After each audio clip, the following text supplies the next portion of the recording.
Nicole Kidman.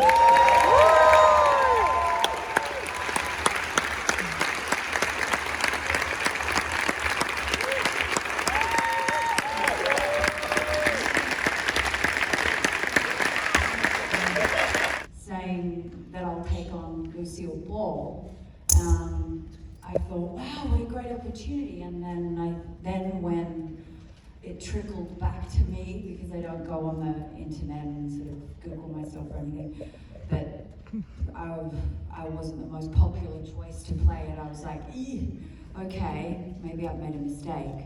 To which then Aron Sorkin and the producer Todd Black went, we're not letting you out. Yeah, So you actually tried to get out of it at one point, right? I didn't try to get out of it.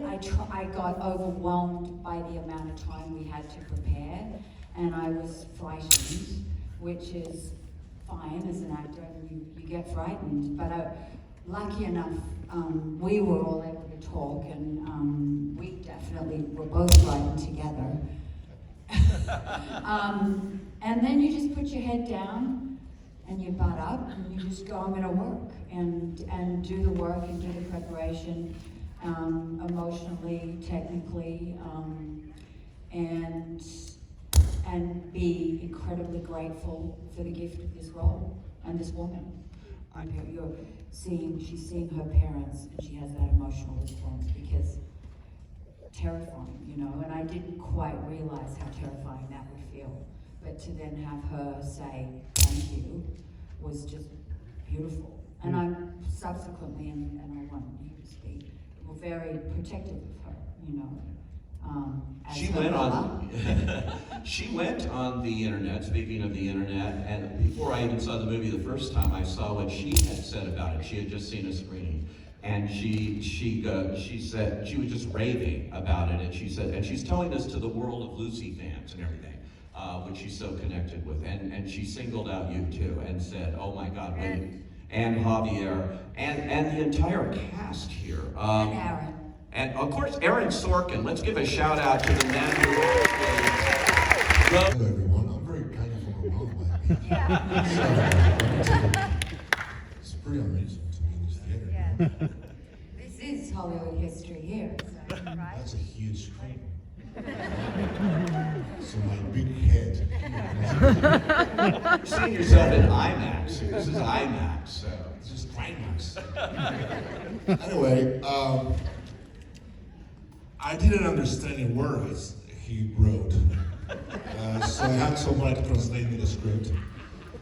Now, what is it? It's a gift for any actor to play with his words, but it's a responsibility because you have to be at the height and the depth of the images that he creates, which are many, but beautifully created. He's Cuban, and so you have to work on that, and also the music. I didn't realize you were as musical as you are here. I mean, you really. I'm touring. I'm opening a show here in a couple of weeks. I only have one song, but I can't repeat it for an hour. Has to be extraordinarily fiery. They were deeply passionate. They would fight and they would Make up. Yeah.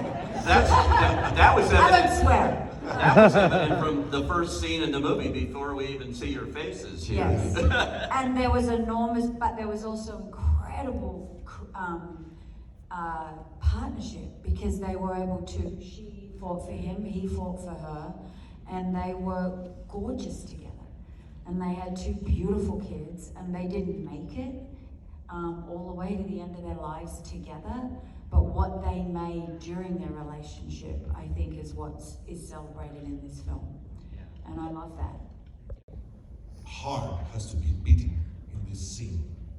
And we didn't have time to prepare, we didn't have to rehearse, but we just jump in there and we work and we trust in each other. We pray. Before we went on, like we were very, I remember standing side stage with him before we were shooting that sequence and going, and I think where Aron is ingenious is he didn't give us the time to rehearse and work and actually overwork the text. I'm speaking for all of us, which we desired. I don't know if JK was like, no. Important as an actor once in a while to do something that scares you. Right? Yes. So you don't settle into, oh, this is, here I am doing like John Wayne, you know, every time I heard. Not that the Duke isn't awesome, I love the Duke.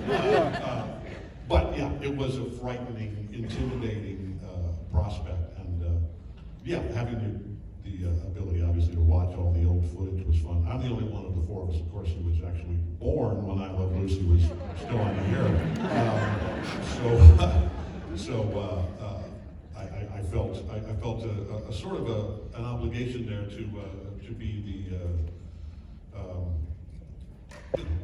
the voice of wisdom, the voice of the period, and the anachronism police, you know, sometimes, and of course, you know, Aron and the team, the whole team, our production designer and Susan Lyle, our wardrobe designer that we all loved. And the whole look of the film was such a great support for all of us.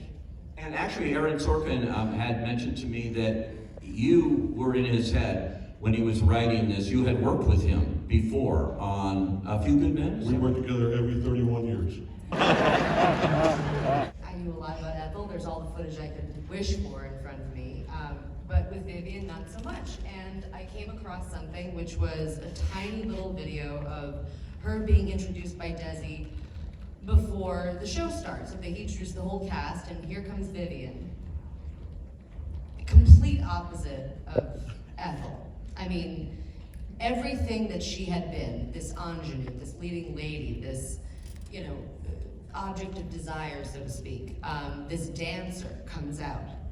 And her entire body was different. What she wanted to project to the audience was different. And that just fascinated me, how that woman then became Ethel, and stayed Ethel, and was known as Ethel, and was somehow boxed in as Ethel. And I think that part of the frustration in the film is that pain of being boxed in, and perchance never being able to kind of go back to what I would say was her roots.